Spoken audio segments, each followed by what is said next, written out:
Hey guys, welcome to Top 10 Gaming. I'm your host Kelly Pally, and today we're taking a look at the top 10 weirdest games ever made. Now, don't get me wrong here, friends. Weird can be oh so wonderful. Some of the games on this list are personal favorites of mine, and others on this list, well, should be gawked at for being inexplicably strange. So with that in mind, let's jump in.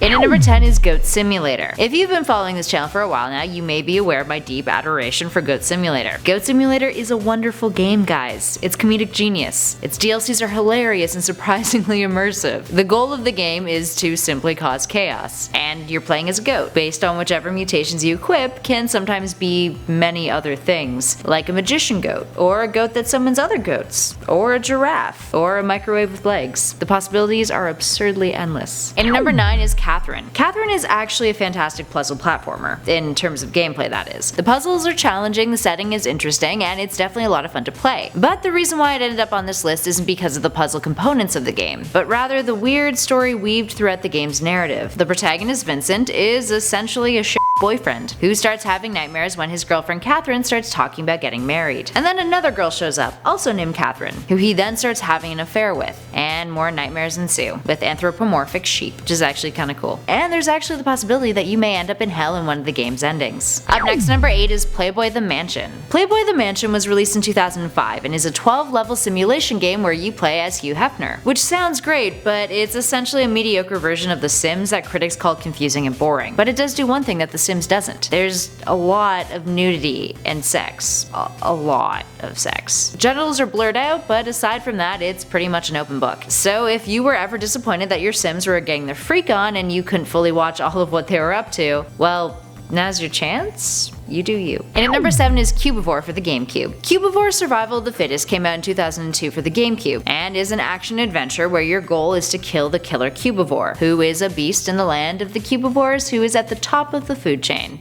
Lots of cubes. Everything is in the shape of a cube. Most of those things have disturbing cube faces, especially the character you play as. Up next, number 6 is Hatoful Boyfriend. Dating simulators sometimes get a bad rep, which is unfortunate because a lot of them can be really insightful, and some of them have a great sense of humor. Here we have a dating simulator that doesn't cross the line in terms of sexual extremes, because a lot of them sometimes do, and luckily in this case that would be bestiality, so probably great that they didn't. But this game does bring the strange pretty hard. Hatoful Boyfriend, the pigeon dating sim. Yes. Pigeons. You're accepted as the only human student at a prestigious school called St. Pigeonations Institute, and while everything is all lovey-dovey, pun entirely intended here, you may notice the lack of humans in the world, and why you live in a cave. While it's not overly explicit, turns out that the context of the story is that there was a pandemic called H5N1 that left us living in a post-apocalyptic world, and left a lot of pigeons alive. The dating pool has now resorted to pigeons. And at number 5 is NSYNC Get to the Show. So the premise of this game is that you play as NSYNC's #1 fan.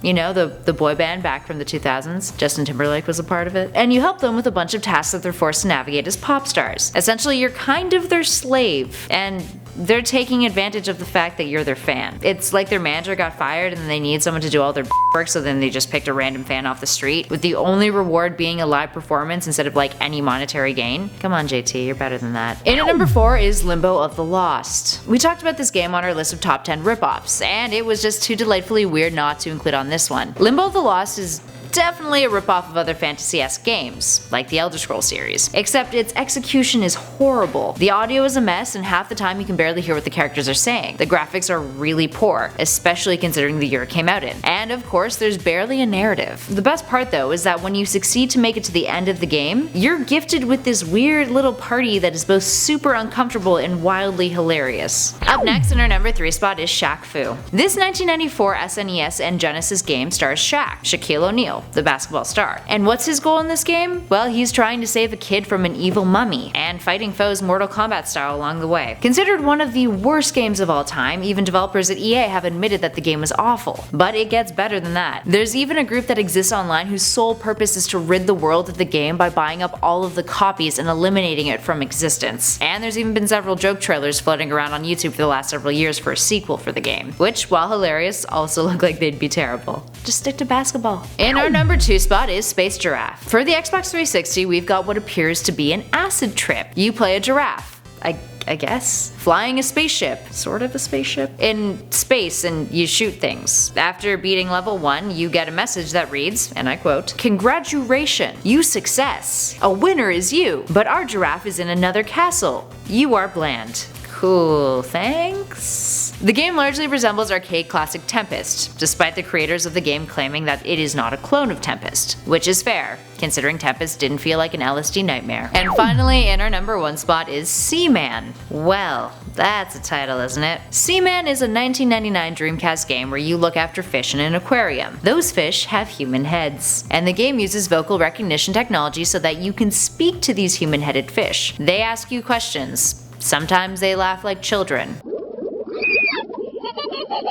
And they also die. You can kill them yourself by increasing the heat in the tank. So, there's that. Alright, there we have it, guys. Have you guys played any of the games on this list? There's so many more weird games that we didn't get to talk about this time around, but if you guys want us to do a part 2, let us know in those comments below. And hey, if you dug this video, why not hit that like button? And subscribe! We'd love it if you guys stuck around and checked out some of our other lists on the channel. In the meantime though, thanks for watching. I've been Kelly Pally, and this has been Top 10 Gaming. I'll catch you guys in the next one.